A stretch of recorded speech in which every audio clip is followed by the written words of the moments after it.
You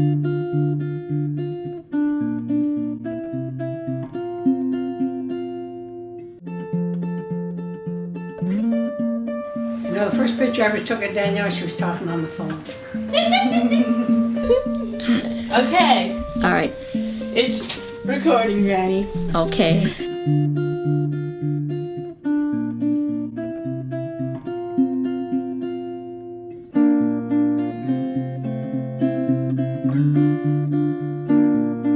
I'm Lynn Anderson, Miranda Anderson's granny. My name is Nora Jacobs. I live in North Bend up above Boston Bar. I'm Danielle Jacobs' grandmother. Isn't she lucky? I was born in Altsville, Ontario, a little town that is now under the St. Lawrence River. I was born in Vancouver, BC. I live in White Rock here, and I have a panoramic view from the pier all the Gulf Islands, and I love it. I've been on this property for like 42 years. I'm one of 21 kids, 12 brothers, and 8 sisters. What was your family like? Very hardworking, kind of religious, but never spoiled. Well, Be completely honest. okay, it was great, really, for the most part, until I got to be a teenager. I had problems with my mom. She drank. Oh. Yeah, and it was hard. We all had to take care of each other. And we always knew when a new baby was coming, we'd find a new blanket in the drawer. And you asked me about your great-grandmother. She's the woman I more or less copied my life after. Because I've seen her have a baby tonight and go out tomorrow morning and help a cow have a calf. That's how strong of a lady she was. I met my husband. We've been together 51 and a half years. How did you meet? My dog stole his boot. I had a white German Shepherd dog called Flaky, and it stole his rubber boot. And he came knocking on the door looking for his rubber boot. And that's how I met him.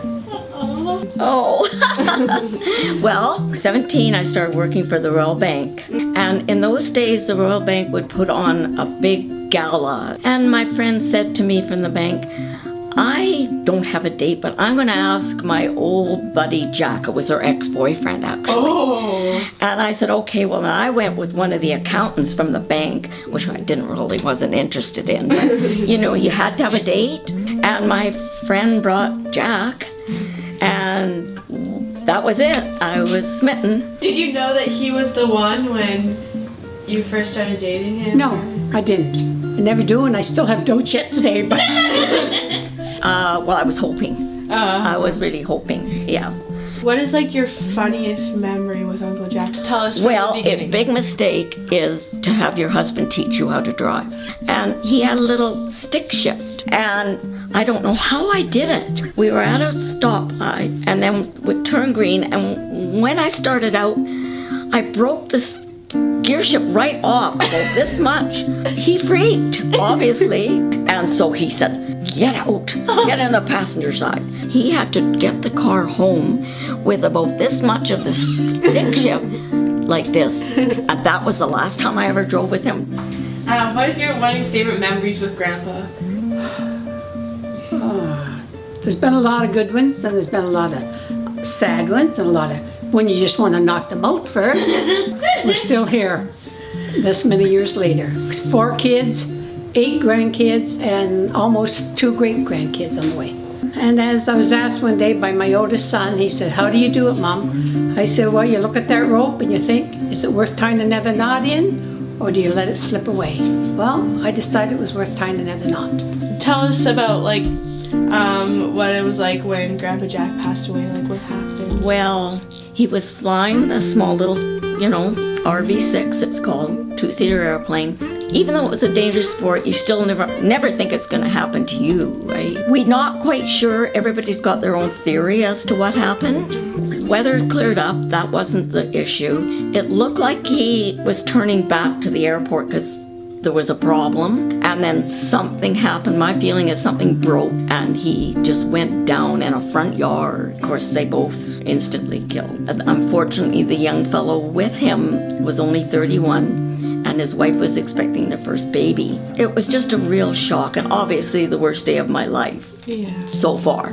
It was pretty bad, but I had so much support. And I still keep in touch with my friends. In fact, I saw them all yesterday. What was it like when Dad was born? We would move back in with my mother because she had nobody to help her with the 12 kids. And I went out skating one night, and that's when all heck broke loose. He decided he was going to be born that night. Okay, what was it like growing up with my dad? With your dad? Yes, and Uncle Cal. And Uncle Cal. Uncle Cal was a little easier. Your dad has always been just a going concern, a real little devil. Like the worst thing that Dad did. Oh, that would take way too long. I have a new partner. What is it like with Roger? Totally different. My next door neighbor, when she met him, said to me, Lynn, if you had set out to find somebody more opposite to Jack, you couldn't have done a better job. They are complete opposites. What about what it was like when I was born? Oh, I was so delighted because I never had a daughter. And my 4 other granddaughters all lived up in Kelowna. That's why you were always my little angel. What was it like when I was born? Very dramatic because of Jackson. It was her older brother that passed away just before he was born. And that was the hardest day of my life. Still is.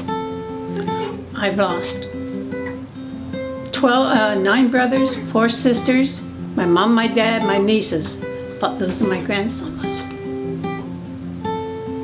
the hardest. So therefore, when this little wimp came along, we were at the hospital all day with her, waiting for her to come. So it was 6.5 hours later, I think, she decided to come. Squealing and wheeling and squealing. But no, you weren't a hard kid to raise. You're pouty and whiny. And the day you pooed in my bathtub, that wasn't exactly nice, but as part of children. That's Dad and Shay. I made a lot of girls jealous when Doug Foster asked me to grad.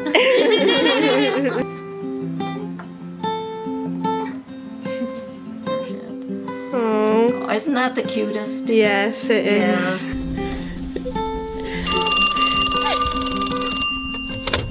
Hello?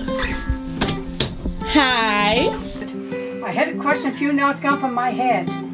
Oh, that was something I was going to ask you. Now again, it's gone. How's Jay feeling? That's about the end of my exciting story.